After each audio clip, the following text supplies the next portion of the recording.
Shem Hashem Hatzlach, Shabbat Kodesh, Parashat Ki Tetzeh. Comme d'habitude, bon, Hashem, on a des chidushim niflaim dans la parasha.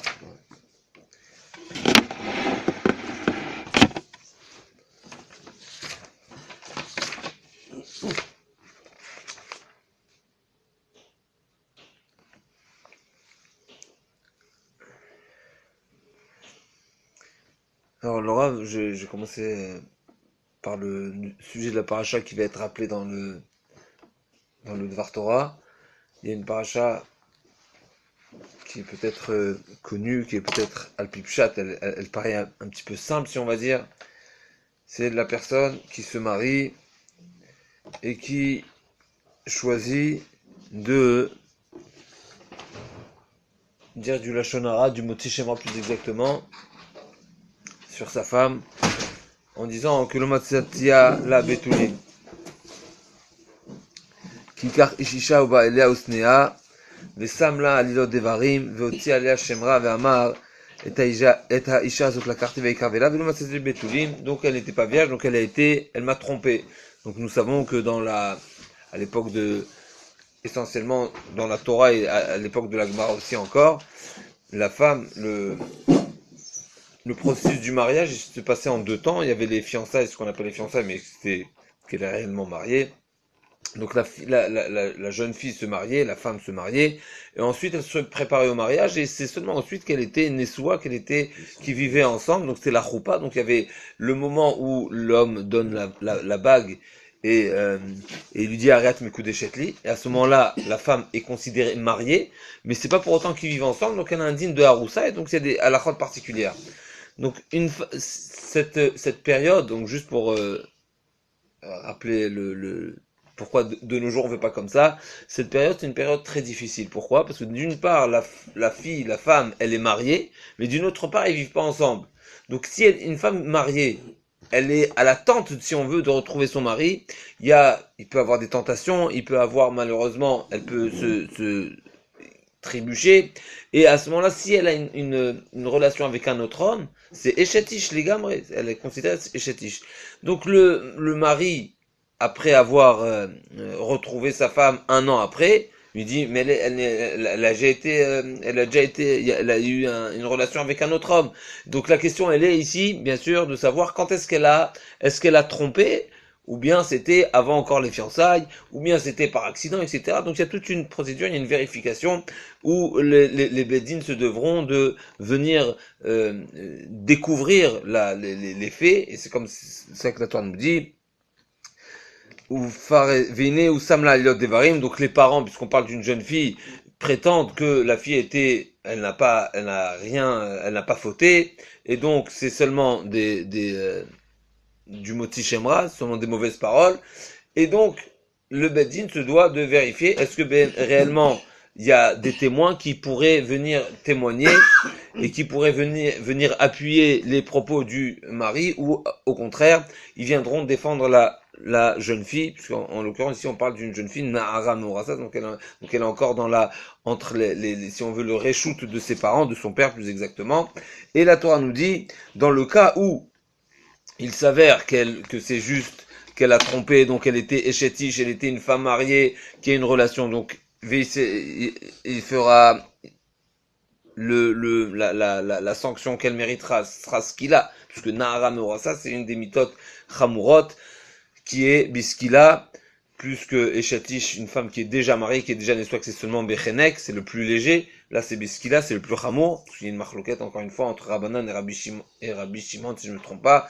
Est-ce que la mita des Arba Mitot Bedin, c'est la plus grave, la plus importante, la plus forte, si on veut, c'est Skila ou Srefa? Et nous, on retiendra bien sûr l'avis de Chachamim que c'est Skila le plus Chamour.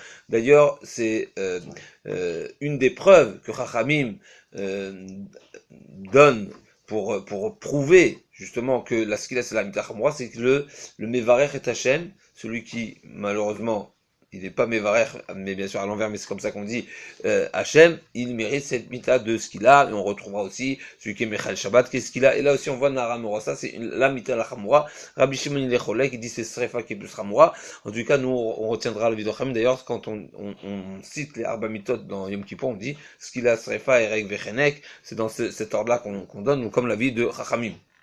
En tout cas, pour revenir, si réellement elle a fauté, ce sera ce qu'il a. Et sinon, c'est-à-dire que le mari aura simplement fait du mot Shemra, alors là, il y a aussi un chidouche ici, puisque il aura 2 punitions. C'est vraiment une exception dans la Torah, parce que... Parce qu'il savait pas, il avait un doute. Alors justement, lui, il a pas dit, s'il a été moti Shemra, c'est que réellement, il prétend penser que c'est une réalité. Et donc il dit qu'elle zinta. Non, sinon ça ne fait pas moti Shemra. S'il dit, il a le droit de vérifier. L'homme il a le droit de vérifier, mais là c'est pas ça qu'on parle.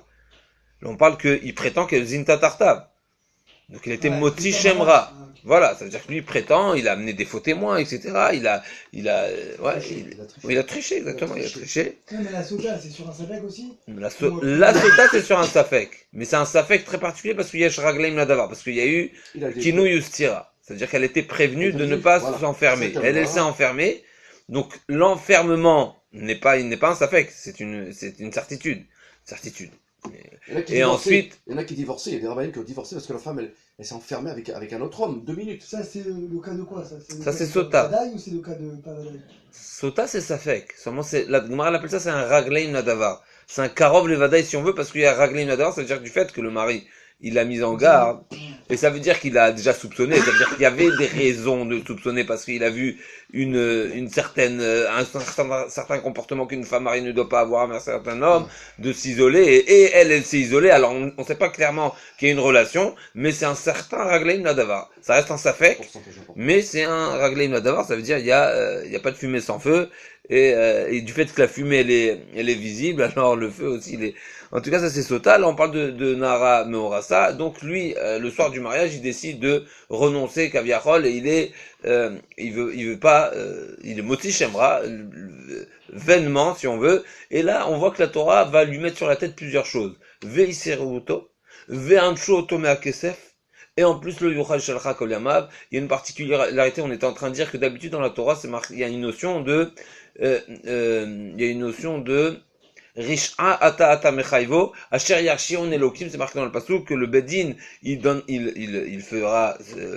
punira le chayav, si on veut, mais, c'est marqué Rish'a ata mechayvo, on est doresh, asher yarshion elokim, que le Bedin, qui s'appelle Elohim, il aura la possibilité de faire une Rish'a, une sentence. Là, dans ce cas de figure, non seulement qu'il y a 2 sentences, mais en plus le Yochal Shalcha Kamav, c'est une des exceptions que le Beddin a la possibilité de sanctionner une personne de 2 sanctions, à savoir, d'abord il reçoit Malkout, puisqu'il a fait du Moti Shemra, et en plus il paye. Mais à Kesef, c'est deux sanctions. Et une troisièmement, le Yochal Shalcha Kol Yamav. Alors bien sûr, on a rappelé cette paracha, parce que on va justement citer dans cette belle dracha que le Rav nous ramène dans le Juvé Pinchas, que les paroles du Oharem HaKadosh. Le Oharem HaKadosh, bien sûr, va nous sortir un petit peu. C'est une dracha, c'est pas le pshat du pasouk, donc on a parlé du pshat, et on va rapporter le drash du Orem HaKadosh qui, bien sûr, nous dit, il fait allusion que la Torah est considérée la fiancée du clan d'Israël, c'est marqué Torah Tzivalanu Moshe Moracha Kilat Yaakov. Donc là, Moshe Rabbeinu nous a transmis la Torah Moracha. Donc Moracha et Moreshet, c'est un héritage. Mais la Gemara et Doreshet Altikre Moracha et là Meorasa, elle n'est pas considérée seulement un héritage, mais c'est notre fiancée, à tel point que c'est marqué que le goy qui étudie la Torah, il est chayav mita. Pourquoi? Parce que du fait que la Torah c'est la fiancée de Kilat Yaakov, donc le goy qui s'intéresserait, qui étudierait la Torah, encore une fois, bien sûr, il y a des choses qui peuvent s'intéresser, les Shiva Mitzvot, ce qui le concerne, il peut, mais la Torah, essentiellement, c'est la Torah chez Béal P, on y arrive tout de suite.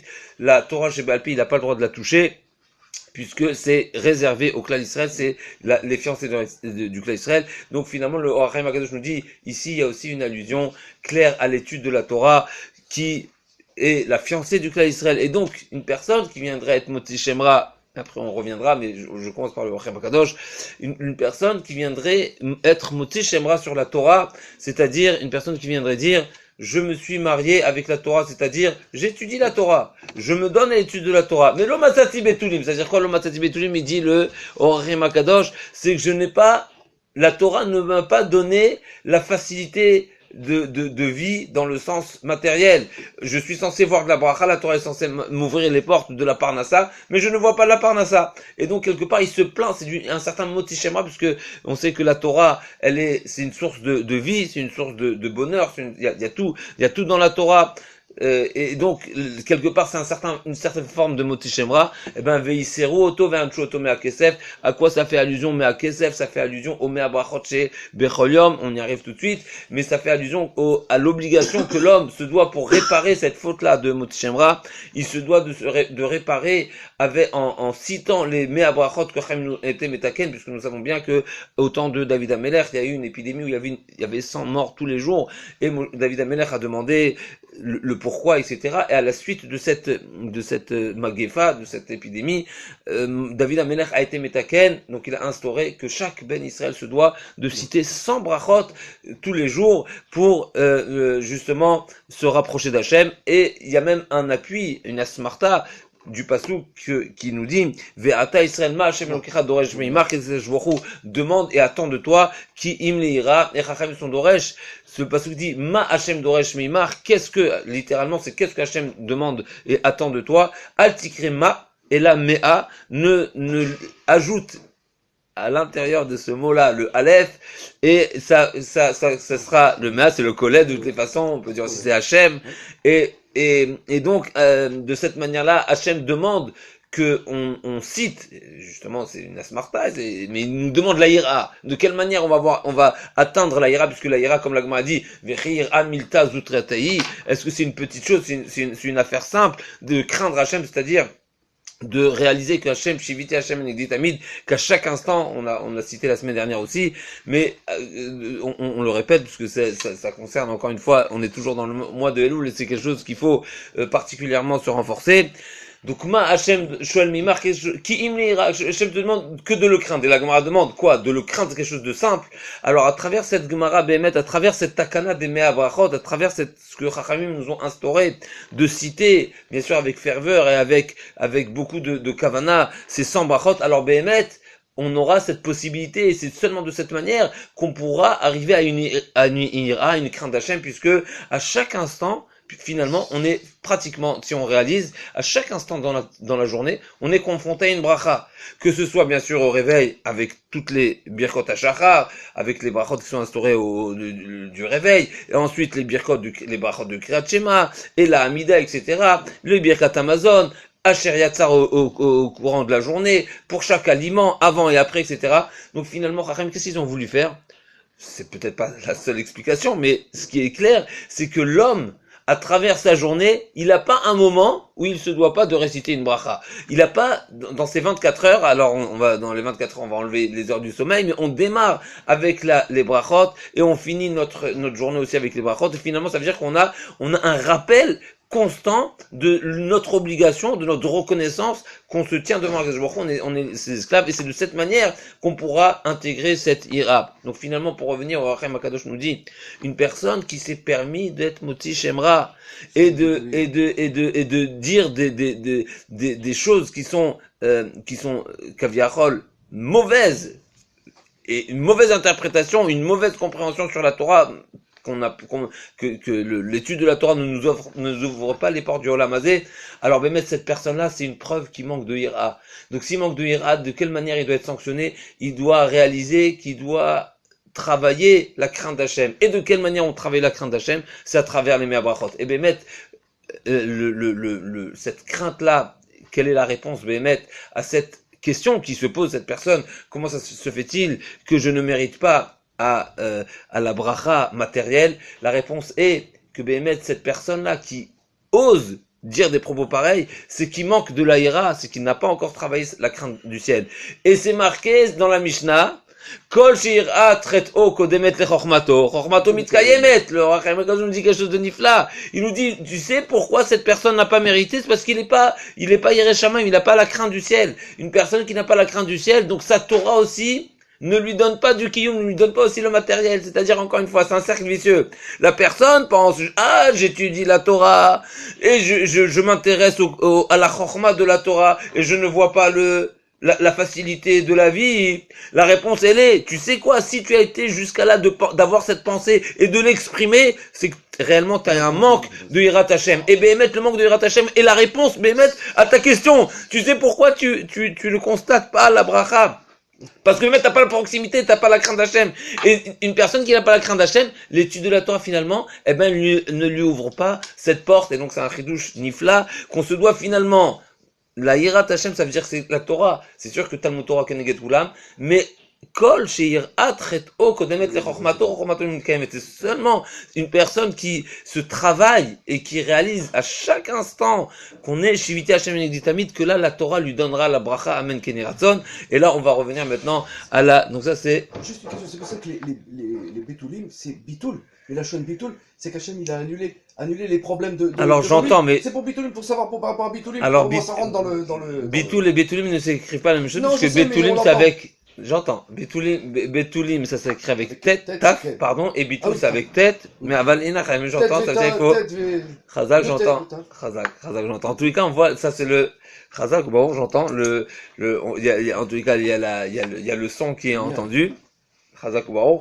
Et tout ça, c'était le chidouche du Yoachim Kadosh sur la paracha. Et là, le Rav a utilisé ce chidouche-là pour nous expliquer une notion très particulière, qui est cette takana que Chachamim nous ont instauré de sonner le shofar le mois de Elul pour éveiller et réveiller et qu'on mérite que Akadosh Baruch Hu se conduise avec nous, Bemidat Rachamim. Finalement, c'est pas seulement la Aseret Yemei Teshuvah, et on va voir un chidouche magnifique à ce sujet-là, c'est pas seulement la Aseret Yemei Teshuvah qui est un mois propice à mériter les 13 midot de Rachamim, mais c'est tout le mois de Elul, et comme le Pirkei de Rabbi Eliezer nous dit, pourquoi Rachamim nous ont instauré de sonner le shofar? Parce que les Bnei Israël, et là, encore une fois, c'est quelque chose de, pour moi c'est des chidouchim, mais chaque fois on les répète, ça nous fait revivre.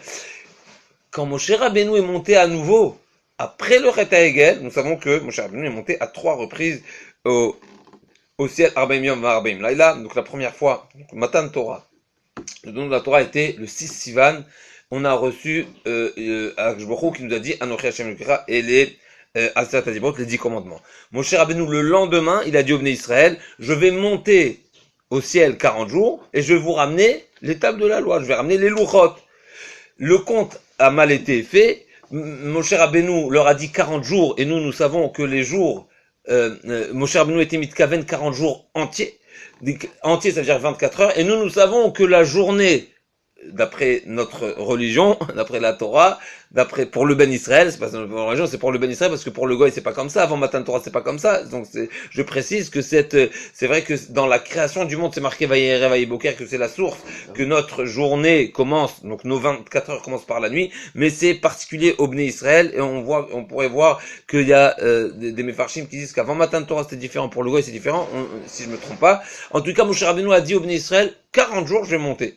40 jours égale 40 fois 24 heures. 40 fois 24 heures, ça veut dire une journée entière. La journée entière débute par la nuit. Et donc, Moshe Rabbeinu, on sait que c'est marqué qu'à chaque fois, Moshe Rabbeinu montait le matin et revenait en fin de journée. Donc, quand Moshe Rabbeinu est monté le premier jour, il n'était pas à compter, puisque c'était pas une journée entière. Donc, le compte n'a démarré seulement le deuxième jour, et là a été l'erreur des Bnei Israël, puisque les Bnei Israël ont dit, tu nous as dit 40 jours t'es pas venu, c'est-à-dire que tu n'es plus là, Moshe Rabbeinu n'est plus là, et c'est ce que le Erev Rav a réussi à faire paniquer les Bnei Israël en leur montrant le cercueil, le mita de Moshe Rabbeinu, et dire que Moshe Rabbeinu, s'il n'est pas revenu, c'est qu'il est mort. Finalement, on s'est trompé sur le compte, et donc, malheureusement, 40 jours après, où on arrive à Shiva Asar Betamuz, qui est le jour où Moshe Rabbeinu est réellement revenu. Malheureusement, le Erev Rav nous a traîné à faire le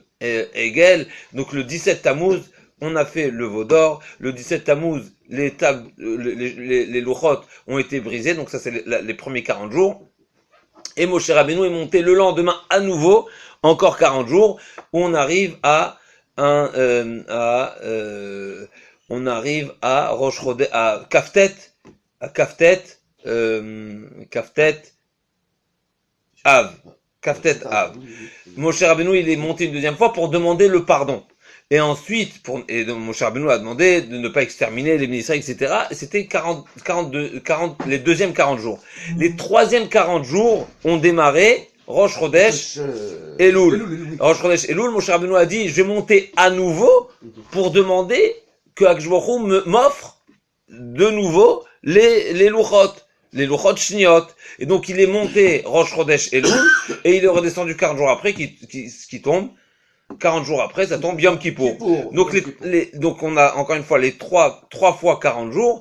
Et donc, quand Moshe Rabbeinu est monté à nouveau, tout ça c'était pour nous dire que quand Moshe Rabbeinu est monté à nouveau Rosh Chodesh Elul, il a dit au Bnei Israël, ne faites pas la même erreur, apprenez à compter. 40 jours, c'est 40 jours entiers. Et donc, ne comptez pas le premier jour de ma montée. De quelle manière les Bnei Israël se faisaient un auto-rappel, pas un auto-rappel, ils se faisaient un rappel, ils sonnaient du chauffard pour mettre en garde, ne nous trompons pas, et c'est de cette manière que, alors, est-ce que ils ont sonné tous les jours ou pas tous les jours, c'est discuté. En tout cas, c'est clair qu'à la montée de Moshe Rabbeinu, il y a eu le son du chauffard pour ne pas nous tromper, donc finalement, c'était une préparation. C'est l'heure aussi du Zman exact où il est monté. Essentiellement, c'est les jours, parce que ça se compte en jours. Mais comme il y a un instant où ils ont sonné, il y a aussi l'heure, il y a aussi le. Mais je sais pas si l'heure est, j'entends, mais je sais pas si l'heure est importante. Il fallait 40 jours pile. Donc oui, mais c'est pas le jour en 20, non, mais c'est pas l'heure, parce que nous, c'est en jour qu'on compte. Oui, d'accord. C'est en jour qu'on compte. On compte des jours entiers, donc une journée entière, ça démarre du soir au soir. Et il est monté en journée. Il monte toujours en journée. Donc la première journée ne compte pas. Ah, c'est marqué Kol Aliyot. À chaque fois que Moshe Rabbeinu montait, c'était en journée. Il monte en journée, la nuit. Il y a les 6 heures, c'est pour ça qu'il y avait les 6 heures d'écart. Alors les 6 heures qui Boshesh Moshe, il y a ces 6 heures qu'il avait été pour être certain, mais finalement c'était une erreur. Tout ça c'est une erreur, c'est pas comme ça qu'on compte. En tout cas, donc les Bnei Israël ont sonné du chauffard. La première fois qu'on a sonné du chauffard, c'est Rosh Chodesh Elul, quand Moshe Rabbeinu est remonté pour justement demander les deuxièmes Luchot et qu'on a reçu au final à Yom Kippour. Mais maintenant, il y a une Tosefet sur ça dans le tour qui est rapporté aussi au nom de l'Agmara, que pourquoi Bémet, une deuxième raison pourquoi nous sommes le chauffard, puisque le chauffard c'est un moyen de nous rappeler à la tchouva, comme le pasuk nous dit, imitaka chauffard ba'ir ve am lo yecheradu. Est-ce possible, n'est-ce pas que quand on sonne du chauffard en pleine ville, tout le monde tremble? Donc finalement le chauffard est un rappel à la tchouva. Et donc c'est une deuxième raison. Ne pas se souvenir de la montée de Moshe Rabbeinu et ne pas se tromper à nouveau. Donc quelque part c'est un rappel de l'erreur du Chet HaEgel. Et bien sûr, on arrive au deuxième point. Et le deuxième point c'est le rappel à la tchouva. Alors la question qui est posée par le Rav ici, c'est ce choix que Chachamim ont utilisé d'expliquer plutôt, ils ont préféré expliquer que la matara, on appelle la matara, l'objectif le but du chauffard, c'est ve'am lo yecheradu, c'est nous faire trembler. Et a priori, nous savons qu'il y a plusieurs sortes, si on veut, plusieurs niveaux, plus exactement, de tchouva. Il y a tchouva meira et tchouva me'ava. Il y a celui qui revient vers son créateur parce qu'il le craint, c'est une peur, et quand on parle d'une peur, on parle de hirat ha'onesh, essentiellement, hirat ha'romemout c'est déjà un autre niveau, on parle hirat ha'onesh, et il y a la personne qui fait tchouva me'ava, par amour, c'est-à-dire qu'il réalise qu'il a manqué la proximité d'Hachem. Hachem, ce qu'il attend, il attend de nous, c'est qu'on aspire de s'approcher de lui par nos actions. Et donc la personne qui réalise cette grandeur, ce gros potentiel qui a été malheureusement échoué, c'est considéré mais aval. Bien sûr, c'est un grand travail, mais la question du Rav ici, et c'est sur ce point-là qu'on va essayer de répondre et essayer de rejoindre le Chidush du Orachem Akadosh. Pourquoi Rachamim ont rappelé ont donné cette interprétation et cette explication du chauffard seulement sous une facette qui est la tchouva meira, qui est la crainte, donc le retour vers Hachem par crainte et pas par amour. Alors pour répondre à cette question, Laura va justement nous rappeler cette ces propos du Harizal ou du Zohar, excusez-moi, juste, on démarre, c'est Shara Filouchi. Aïroulim. Shara Filouchi. Arizal. le Harizal. Le Harizal, donc le Harizal nous dit, C'est par la Midat Rachamim, c'est le Harizal. Par la peur. Un peu dans le pardon, c'est par la peur. Shara Aïroulim. Shara Aïroulim. Oh. Shara Aïroulim, normalement. Je sais pas quand on commence, Rakshnia.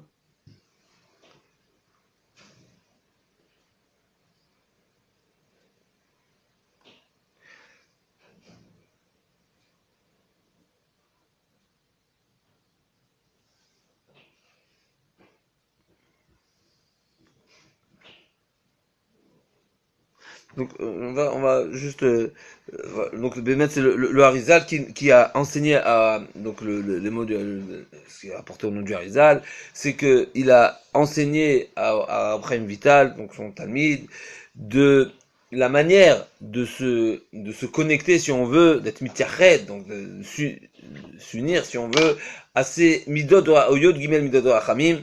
Mais ce qui lui a rappelé c'est peut-être un détail important, en tout cas qui nous concerne, c'est que particulièrement ce travail doit être fait pendant ce mois de Elul. C'est-à-dire que, et là il y a ce chidouche là qui revient, que finalement les 13 minutes de Rachamim, ils sont à rappeler et à réveiller, et à initier cette approche-là pendant tout le mois de Elul. Et Bémet, il y a, pour compléter cette notion-là, nous savons qu'il y a aussi ce chidouche-là du Harizal, un deuxième chidouche, que nous avons le minag tout Israël, de dire le pasouk, le perek kavzaïn de Teilim, qui est les David Hashem au Réveillé, que dans ce perek là de Teilim aussi est rapporté à 13 reprises le Shem Havaya, qui est justement un moyen, à tel point que c'est marqué quelque chose de très très fort, c'est marqué à 13 reprises le Shem Havaya, et sur ça a été, sur ça il nous promet le Harizal, על ידי האמירה זו אנו פועלים ומבטלים מעלינו הבית דין של מעלה ומריתריסין מקטרגים שאין להם רשות לקרב כלל לדון אותנו. Grâce à cette citation du Mizmor, donc finalement c'est un rappel des 13 midot shel Rachamim, on a la possibilité de stopper et de pas éliminer, on n'élimine pas, mais de faire taire toutes les dinim, et donc on est seulement face à Hachem, comme le pasuk dit, milefanecha mishpati était, donc c'est seulement on est face à Hachem, ve'az yotzim anachnu zakaim bedin, et c'est de cette manière qu'une fois que c'est Hachem qui nous juge directement, al tavo mishpat avdecha ki luzak fanecha, et comment c'est marqué, on dit aussi dans les slichot,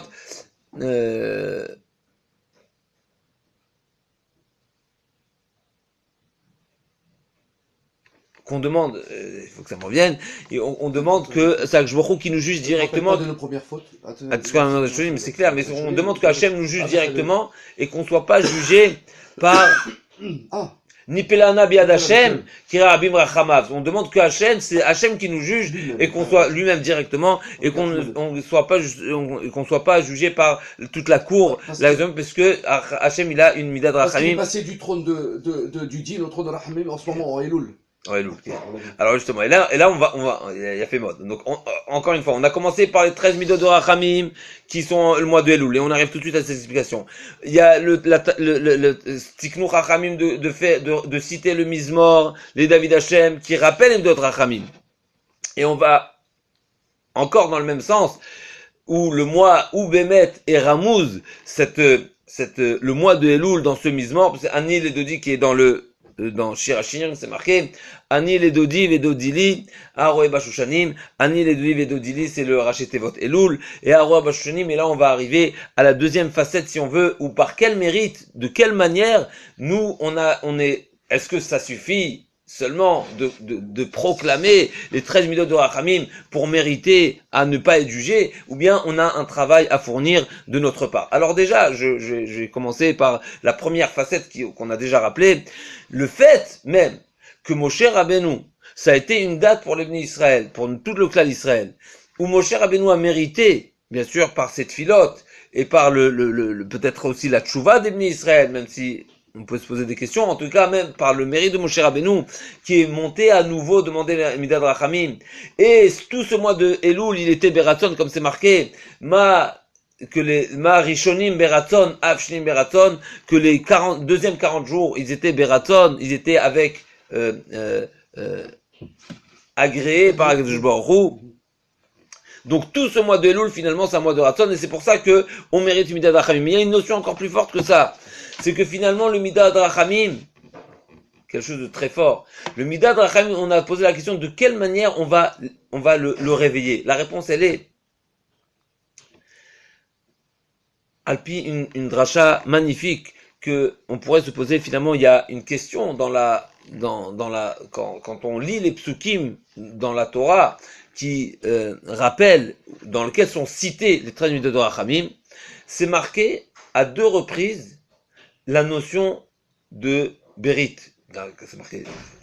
C'est marqué un Brit sur les 13 Midot Rachamim, c'est-à-dire qu'Akadosh Baruch Hu a accordé ou nous a scellé avec une alliance particulière du Midot Rachamim, et c'est pour cela que à chaque fois qu'on va citer les Midot Rachamim, Brit Kruta chez Enan Chozrot Rekam, il y a une alliance qui est karout, qui est scellée, qui est actée, que à chaque fois qu'on cite les midot de Rachamim, les 13 attributs d'Akadosh Baruch Hu qui sont des attributs de Rachamim miséricorde, alors qu'Akadosh Baruch Hu nous promet Enan Chozrot Rekam, à coup sûr, on ne reviendront pas sans être exaucés. D'une autre part, juste après dans la Torah, c'est marqué Ki alpi advarim aele karati beriti micha. Donc a priori, si on traduit littéralement, alpi advarim aele karati, ça fait allusion aux 13 midot de Rachamim qui ont été cités plus haut. Mais la Gemara dit non. Amar Rabbi Yochanan. Rabbi Yochanan nous dit que ce que la Torah nous dit alpi advarim karati beriti micha, à quoi ça fait allusion? Alpi advarim, ça fait allusion à la Torah chez Be'alpé, puisque nous savons alpi advarim, alpi qui alpi advarim aele karati, c'est quoi pi advarim? Ça veut dire l'étude de la Torah qui est citée oralement.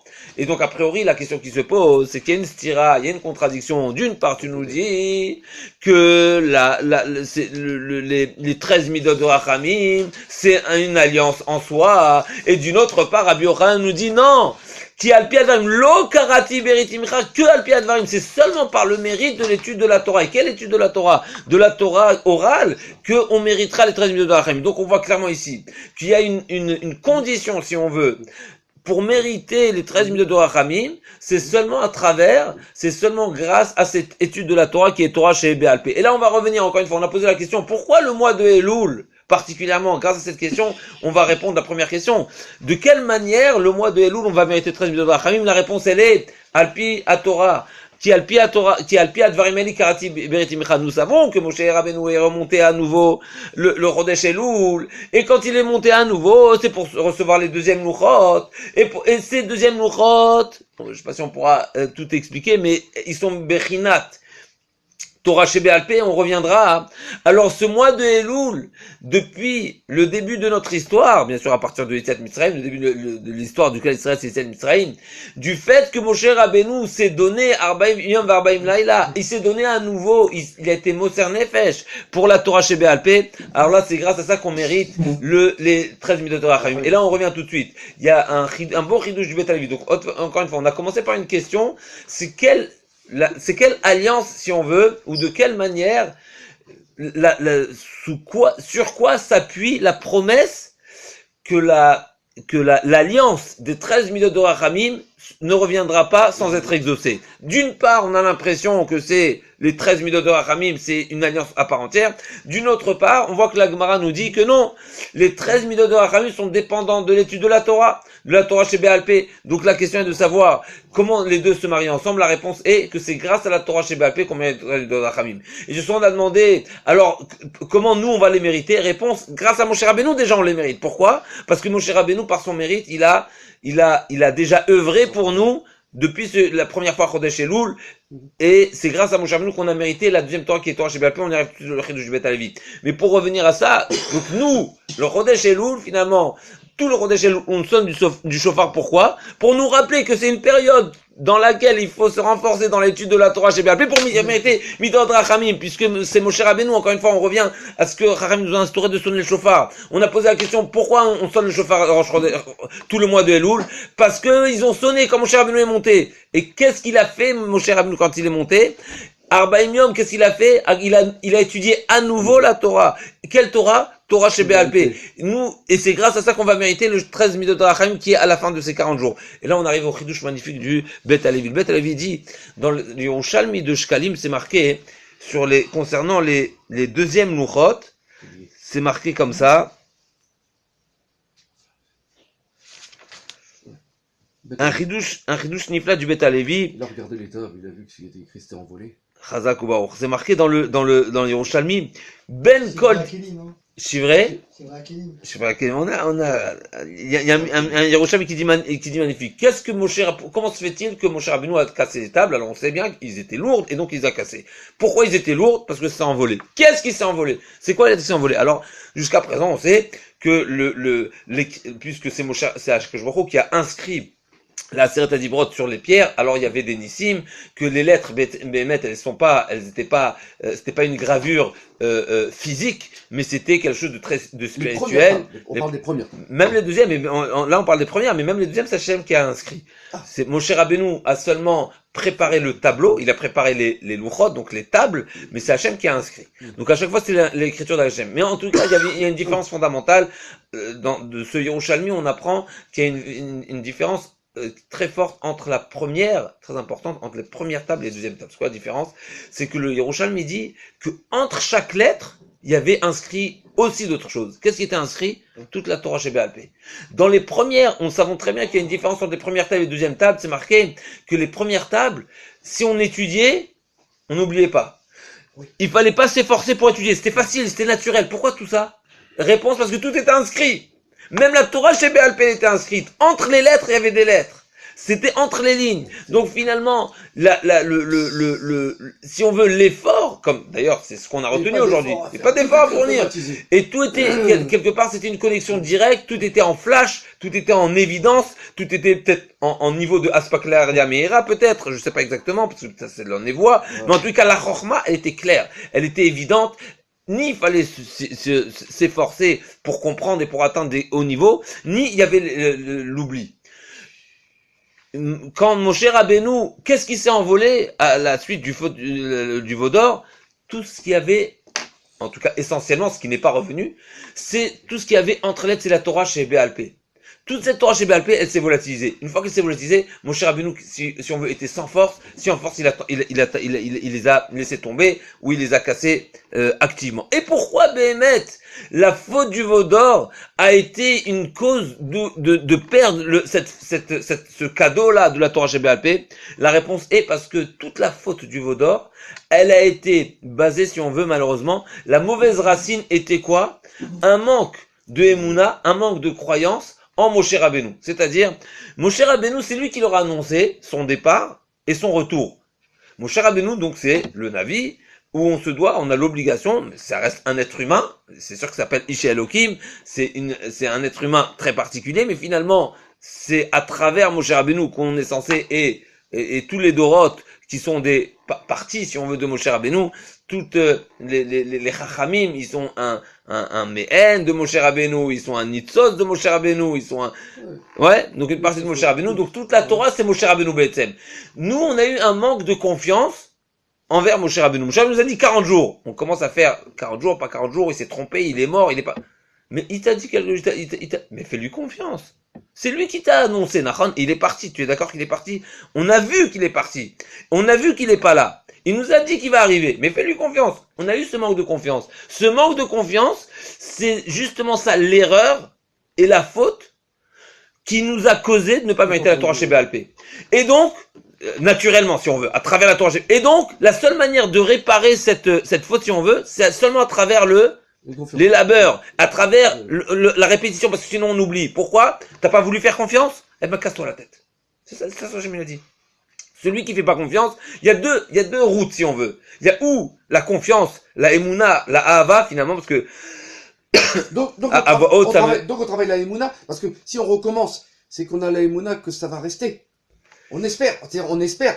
Tu comprends ce que je veux Mais dire? c'est- On dépend d'Hachem, c'est-à-dire on fait dépendre d'Hachem. a Espérons priori, que on je a perdu puisse- cette Non, madriga. mais dans le fait de recommencer, C'est espérons pour que Hachem Chazak, nous permette, Nakami. donc c'est le Emouna. Mais, d'accord, donc on renforce notre Emouna. Mais à travers quoi on renforce notre Emouna? À travers le travail. Et là, justement, c'est ça la 100 une différence. fois, 100 fois, 100 une Il a fois. fait mode. Et là, Voilà. 100 fois, elle a fait mode. Et là, Voilà, on revient le à 100, quoi? le 100. Et là, le 100, on revient à Me'abrachot Laïra. Ouais, Ça veut dire que bravo, finalement, ça ira, c'est ce que je te si on dis. revient, et là, on va faire on va fermer la boucle. C'est-à-dire, finalement, on a eu un problème de Emouna dans Moshe Rabbeinu. Et si on veut, alors c'est pas dans ces mots-là que le Rav dit, mais à travers, voilà, en le disant en vote, on va peut-être essayer de le dire un petit peu différemment. Le source du problème de Emouna qu'on a eu envers Moshe Rabbeinu, il est peut-être, comme il dit le Rav Akadosh, c'est un manque de ira. On n'a pas réalisé qui c'est Moshe Rabbeinu. On ne sait pas que c'est Ish Elohim. Finalement, comment c'est marqué dans la Torah? C'est marqué, si tu as confiance, mais tu vas les yeux fermés. Une personne qui pose des questions, qui doute, finalement ça veut dire quoi? Mais qui réalise pas la grandeur. C'est ce que le Rambam nous dit. Le Rambam nous dit, tu sais comment tu vas réaliser la grandeur d'Hachem? Réalise la grandeur du monde. Et là, qu'est-ce que ça va faire? Ça va entraîner tout de suite de la crainte, et la crainte la ira. On voit que finalement, pour arriver la crainte, et la crainte la hava, excusez-moi. Là, ça va réveiller en l'homme la crainte d'Hachem, et la crainte d'Hachem va l'amener à la hava. Ça veut dire que finalement, la crainte d'Hachem, c'est un moyen pour arriver à la hava, à l'amour. Donc finalement, nous, on a posé la question. Et là, on revient tout de suite. Donc d'abord, on revient à la faute d'Ebné Israël pendant le Chata Hegel. On a manqué une Emouna en Moshe Rabbeinu. Mais on cherche à savoir, c'est où là? Qu'est-ce qui était pourri?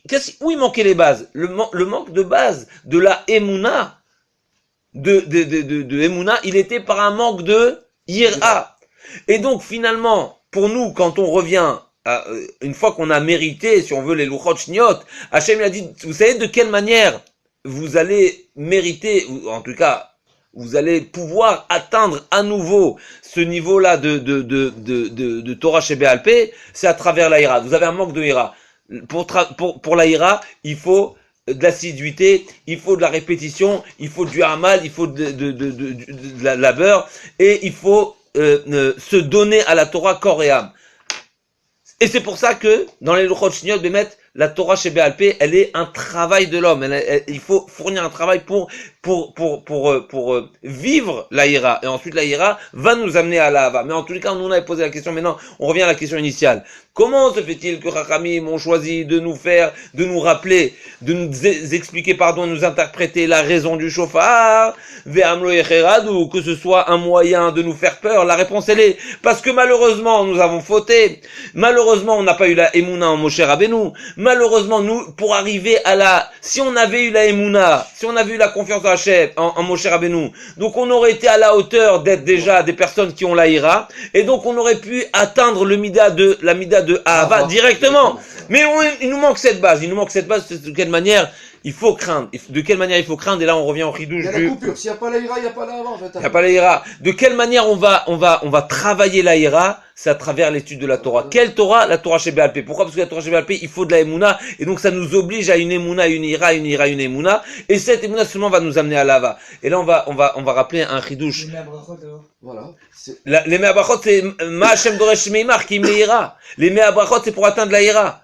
Donc on est revenu au Achaim Akadosh. Au Achaim Akadosh, il dit, mais la ira, il faut ira kodemet le chokhmato. Encore une fois, là, pour arriver,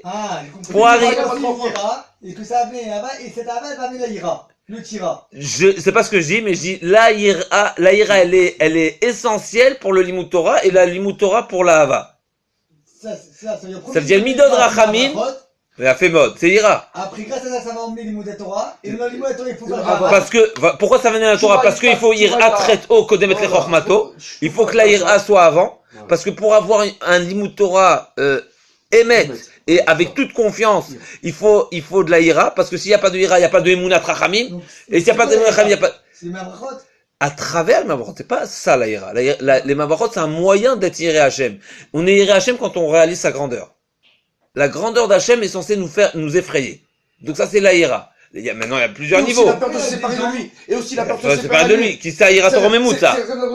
Ça veut dire que quoi? À partir du moment où tu étudies, tu n'es pas séparé de lui. Cette ira-là, elle t'amène à la ira de ne pas se séparer de lui, qui est ira Taromamout, qui est à un haut niveau. Et ensuite, il y a la Hava qui est encore. Mais pourquoi il y a des gens, ça, Et là, pour moi, c'est des fois on truc, mais on n'a pas une ira te mamash, ira. Parce que les mêmes abortons, on ne les fait pas correctement. On les fait pas correctement, c'est clair. travail de chaque instant. C'est un problème de, est-ce que à chaque instant, quand on fait une bracha, on réalise qu'on est ici des gringalés, on est des. D'un coup, on peut éclater. On peut être un peu inexistant, et Hachem nous a offert tout ce monde avec tout ce qui comporte pour dire cette bracha. Tu imagines ce que ça veut dire? C'est un recette total. Hachem voulait juste les Hodot ou les Hallel, qu'on soit là pour reconnaître. Et il m'a donné cette possibilité de le reconnaître. Si à chaque bracha on le vit comme ça, on est au top. Donc finalement, on revient. Les 13 midot de Rachamim, on a dit. Ah, mais je veux dire que quoi que les gens qui ont Emouna, ils n'ont pas forcément d'une ira comme on voit de l'extérieur. Je suis d'accord. Mais on ne sait pas, peut-être qu'une ira. Mais elle n'est pas. Alors, est-ce que la ira c'est forcément ça? Moi, il peut être normal, un truc, et on veut une ira en lui que ça se voit pas. Alors d'abord, peut-être ça se voit pas, c'est clair. Mais deuxièmement, s'il n'y a pas de ira, alors au moment de Nisayon, ça pourra s'ébranler. Comme le Chet HaEgel. On peut pas dire que les Bnei Israël n'avaient pas de Emouna, parce que c'est marqué, ils ont Vayamena, c'est marqué Vayam Moshe Abdo. Vous avez une ira, mais à leur niveau, il manquait un peu de ira. Il a fait mode, bien sûr qu'ils avaient ira. Mais seulement, justement, c'était un Nisayon, un grand Nisayon. Qui a vu des Nissim comme ça, alors ils ont. C'est sûr. Mais, donc pour revenir encore une fois, on a posé la question initiale, c'était quoi? Pourquoi le chauffard, ça doit rappeler ira? La réponse, elle est, parce que pour mériter, et là on revient, la finalité c'est quoi? La finalité c'est quoi? C'est être méhoraire les 13 midot de Rachamim et d'être complètement en Hachem Echad avec une Ahava totale. Seulement, pour arriver à ce niveau-là, il y a deux chemins. Si on veut, il n'y a pas deux chemins, mais il y a deux peut-être conditions. Il y a essentiellement déjà le mérite de Moshe Rabbeinu, puisque c'est grâce à lui, c'est lui qui a grâce à lui, il a mérité Midad Rachamim, mais on a aussi un travail. Et c'est quoi notre travail? C'est de se donner à la Torah chez Béal P. Et là, on va ajouter un beau chidouche que on dit aussi, on est censé dire tous les jours, Bishlosh Esrei Midot à Torah Nidreshet. Qu'est-ce qu'il dit? Qu'est-ce qu'ils disent les Sfarim? Pour compléter cette image, c'est à travers l'étude de la Torah qui est composée de Shlosh Esrei Midot, c'est à travers ces 13 Midot que nous on est censé étudier la Torah. Une personne qui accomplit l'étude de la Torah avec ces 13 Midot, alors là il réveille les 13 Midot de Rachamim. Donc pour revenir, on va juste récapituler. On avait posé la question, pourquoi le chauffard nous rappelle l'Aïra. Réponse, il nous rappelle, le chauffard, il doit nous faire arriver à bien plus haut que ça. Mais seulement le moyen d'arriver et de mériter aux 13 midot de Rachamim, c'est de renforcer en nous l'Aïra. Comment on va renforcer l'Aïra? À travers les Mea Brachot qu'on se doit tous les jours de citer.